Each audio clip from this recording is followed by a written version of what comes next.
New City nunca foi gentil comigo. Meu primeiro fôlego foi no meio de um parto que levou minha mãe.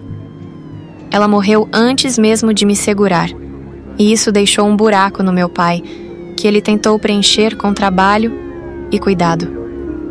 Ele me criou sozinho, mas eu sabia que ele não era inteiro. Era como se a ausência dela o tivesse dividido, e o que restava lutava desesperadamente para sobreviver, para me manter viva. Meu pai era motorista de entregas, um trabalho perigoso nas ruas infestadas por facções e violência. Ele dizia que não tinha escolha, que precisava do pouco dinheiro suado que isso trazia. Trabalhava até tarde, voltava com a camisa suada e uma expressão cansada que ele tentava esconder com um sorriso. Ele me chamava de sua pequena guerreira, mas eu sabia que ele era o verdadeiro soldado. A guerra o alcançou cedo demais. Disseram que ele era informante, que andava entregando segredos para uma facção rival. Não era verdade, claro. Ele mal tinha tempo para viver, quanto mais para se meter em intrigas de gangues. Mas a verdade nunca importa em New City. Um dia ele não voltou. Encontrei o corpo dele jogado numa viela, com marcas de tiros e sangue manchando o chão. Depois disso, tudo desmoronou. Sem ele, fiquei sozinha na favela suja e fedida que chamávamos de lar. As ruas eram infestadas de ratos e cobertas de lixo, e o teto de concreto da cidade era o pior. Como eu odiava aquele céu. Era como uma prisão. Uma declaração que aquele era o limite do onde nossas vidas poderia chegar. O único som que se ouvia à noite eram os gritos de alguém sendo roubado, espancado ou morto, e eu rezava para que não fosse a minha vez. A comida era cara e escassa. A maioria de nós vive das rações horríveis ou, em casos extremos, de restos e dejetos. Água limpa, um luxo. As pessoas dos locais mais marginalizados sobreviviam como podiam, vendendo coisas roubadas, mendigando ou entrando para as facções. Para mim, a ideia de me juntar a qualquer uma delas era absurda. Eram todas iguais, cruéis e gananciosas, enchendo os próprios bolsos enquanto o resto de nós apodrecia. Mas havia histórias sobre uma facção antiga que tentou mudar tudo. Os headbangers, ou cabeludos, era assim que muitos os chamam em gozação. Diziam que queriam justiça, que lutaram para derrubar as gangues, as corporações, o governo e limpar a cidade. Alguns os chamavam de heróis, outros de tolos. O que ficou claro é que eles falharam. A cidade respondeu com fogo e sangue. Muita gente morreu no expurgo. A polícia nunca teve dó. Mas naqueles dias, eles foram verdadeiramente sanguinários. Até os não envolvidos no crime deveriam morrer, como se quisesse passar a mensagem que ninguém deveria sonhar. Quando tudo acabou, New City estava ainda mais destroçada, e as facções restantes se tornaram ainda mais violentas. Depois disso, os preços subiram, as ruas ficaram mais perigosas, e o medo tomou conta de tudo. Mesmo assim, eu não conseguia ficar parada. Nunca fui boa em aceitar a miséria como algo normal. Gostava de explorar os cantos da cidade, escalar prédios velhos e correr pelos becos, onde o perigo era constante. Mas a liberdade parecia um pouco mais real. Quando eu escalava até o topo de um prédio e olhava para o céu, me sentia longe de tudo. Lá em cima, eu podia fingir que o mundo não era só concreto, sujeira e desespero. Dali, a cidade parecia menor, quase insignificante. Mas a ilusão nunca durava. O cheiro, os sons e a dor sempre voltavam. A realidade de New City não deixa ninguém escapar por muito tempo. Minha vida começou a mudar no dia em que vi elas pela primeira vez. Foi numa noite como qualquer outra em New City. Escura, sufocante, cheia de gritos abafados e tiros ao longe. Eu estava explorando um dos becos perto do mercado abandonado, escalando grandes, deslizando por entre aberturas, saltando por entre tetos, procurando algo que pudesse vender. Foi quando ouvi o ronco dos motores. As motos surgiram como bestas de metal e fumaça, cortando a noite com suas luzes e o som ensurdecedor.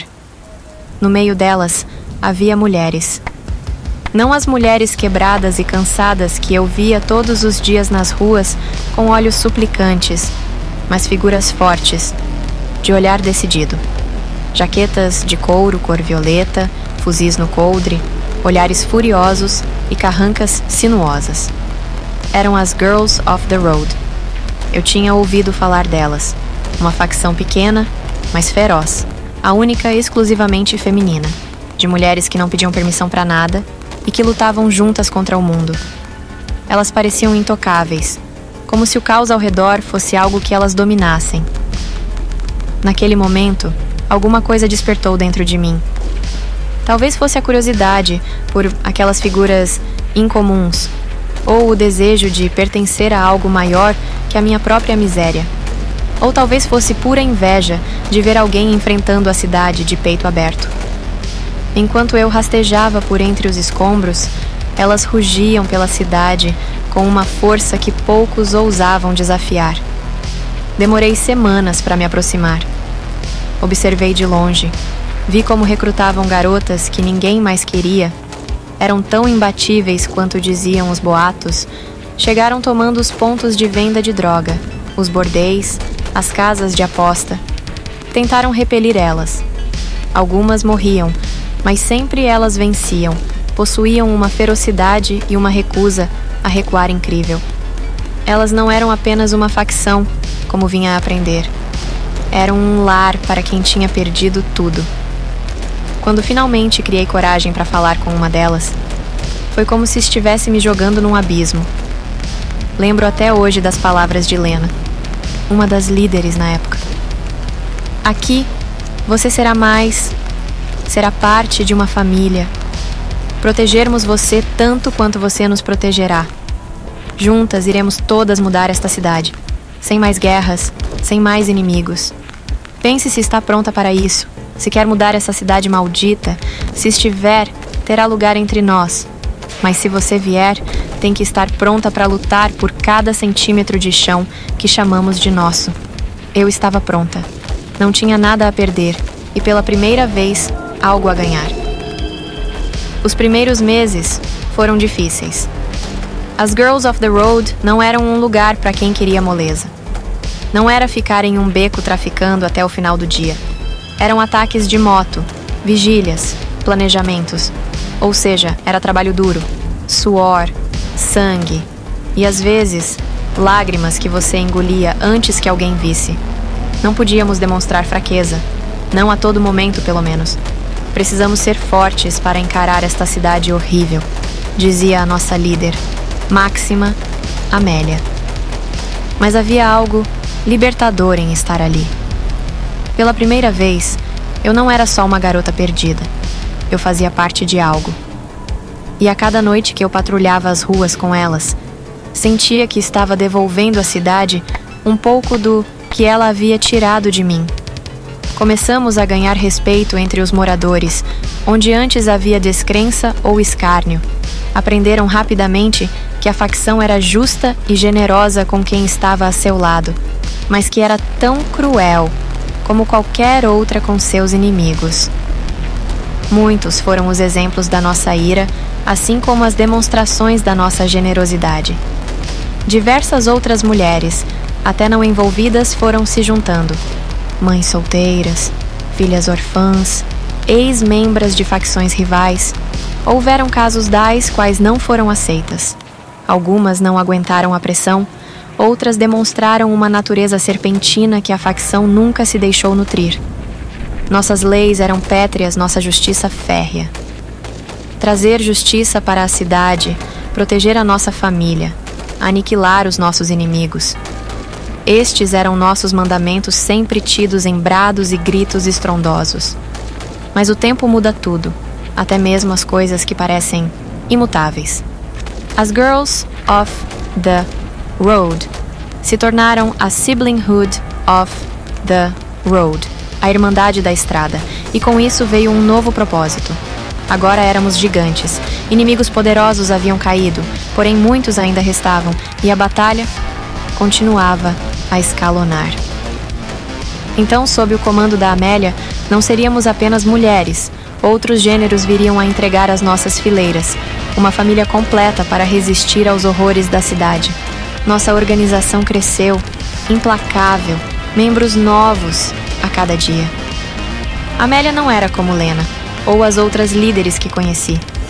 Ela era mais de alguma forma que não consigo explicar, claramente marcada pelo conflito, tanto no corpo quanto na alma. Seu rosto, sempre sério, parecia esculpido pela guerra. Cicatrizes na pele, olhar de aço, voz que cortava como lâmina. Amélia não era uma mulher calculista e fria, mas sentimental e determinada.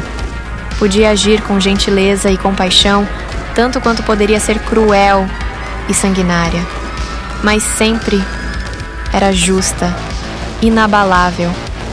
Ela acreditava que a cidade só poderia ser mudada pela força, que era preciso arrancar o poder das mãos podres das facções, das corporações e do governo para moldar algo novo. A cada batalha vencida, a Irmandade crescia. Não mais um motoclube pequeno, mas uma força devastadora na cidade, afugentando os rivais, atraindo mais pessoas, ganhando mais território. Já não éramos apenas mulheres com coração forte e um sonho. Homens, jovens e diversos outros começaram a se juntar a nós. O medo que a Irmandade inspirava era igualado apenas pela esperança que ela despertava em alguns. Hoje, quando olho para onde estamos, sinto um orgulho que nunca achei que fosse sentir. Sei que muita gente nos odeia, nos chama de assassinas, criminosas, mais uma máfia monstruosa. Mas eu vejo diferente.